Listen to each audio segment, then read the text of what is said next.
हमने राम भगवान के प्रचलनों पर सीखा है कि राम भगवान ने भी वनवास काटा था, तो उनने भी वनवास काटते में लोगों के उद्धार की। मैंने तो केवल उनके बारे में कहा था जो लोग नौटंकियां करते हैं, नाटक करते हैं, जो चमत्कार के नाम पर फालतू बातें करते हैं। मैं तो उनके बारे में कहा था जो लोग तो 2-4 मैजिक सीख जाते हैं और उस मैजिक को ही चमत्कार मानने लगते हैं। तो भैया भारतीय जनता पार्टी से निष्कासित होकर फिर से भारतीय जनता पार्टी में लौटे प्रीतम सिंह लोधी ने अपने निष्कासन वाले कार्यकाल की तुलना भगवान श्री राम के वनवास काल से की है।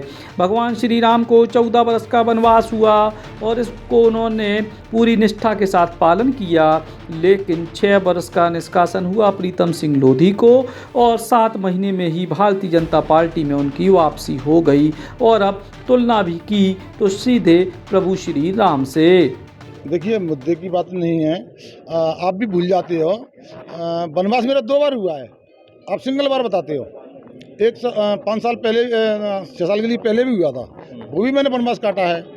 और देखिए, वनवास काटने में ये मैंने देखिए हमने राम भगवान के प्रचलनों पर सीखा है कि राम भगवान ने भी वनवास काटा था, तो उनने भी वनवास काटते में लोगों के उद्धार किए थे, गरीबों के उद्धार किए थे, राक्षसों का नाश किया था।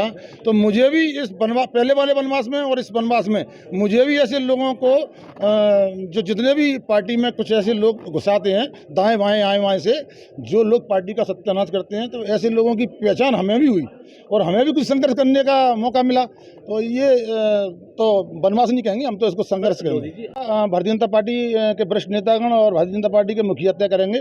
मैं तो 3 पीढ़ियों से हम तो कार्यकर्ता रहे हैं और कार्यकर्ता बन के ही काम कर रहा है मैंने, और हमें पूरे जीवन कार्यकर्ता बन के ही काम करते हैं। और जो मुझे सौंपेंगे मैं स्वीकार सहित और उसके काम करूँगा और उनके मन से और दिल से, ईमानदारी से। वहीं कथावाचकों ब्राह्मणों पर दिए गए बयान को लेकर भी अब वह पलटी खाते हुए दिख रहे हैं। वह कह रहे हैं कि हमने तो चंद चमत्कार दिखाने वाले लोगों के बारे में बात की थी, ब्राह्मण समाज तो हमारा पूजनीय है। देखिए, फिर वही बात आ जाती है कि मैंने ब्राह्मणों के बारे में नहीं कहा था। ये बात आ जाती है, बार बार आती है ये बात। मैंने तो केवल उनके बारे में कहा था जो लोग नौटंकियां करते हैं, नाटक करते हैं, जो चमत्कार के नाम पर फालतू बातें करते हैं। मैं तो उनके बारे में कहा था जो लोग तो 2-4 मैजिक सीख जाते हैं और उस मैजिक को ही चमत्कार मानने लगते हैं। मैं तो उनके बारे में बोला था, ब्राह्मणों के बारे में कभी नहीं। आपने मेरे शब्द सुने होंगे, मैं ब्राह्मणों को देवता ही बोलता हूँ। और देखिए, ब्राह्मण देवताओं ने मेरे को कैसा आशीर्वाद दिया है, आज मेरे पूरे देश में नाम कर दिया है, तो मैं देवता नहीं कहूँगा उन लोगों को। और मेरे लिए तो वो देवता ही समान है। जितना मुझे आशीर्वाद दिया है शायद किसी को दिया हो। आपने कल देखा होगा वीडी शर्मा जी को, हमने नरोत्तम जी को देखा होगा, गले से लगा के मुझे आशीर्वाद दिया है। तो ब्राह्मणों का आशीर्वाद फलता है मेरे। प्रीतम सिंह लोधी भारतीय जनता पार्टी से निष्कासित होने के बाद राजनीति के नए हीरो के तौर पर उभर रहे थे, लेकिन अब भारतीय जनता पार्टी में उनकी घर वापसी हुई है और उनके कई समर्थक ही उनसे निराश बताए जा रहे हैं।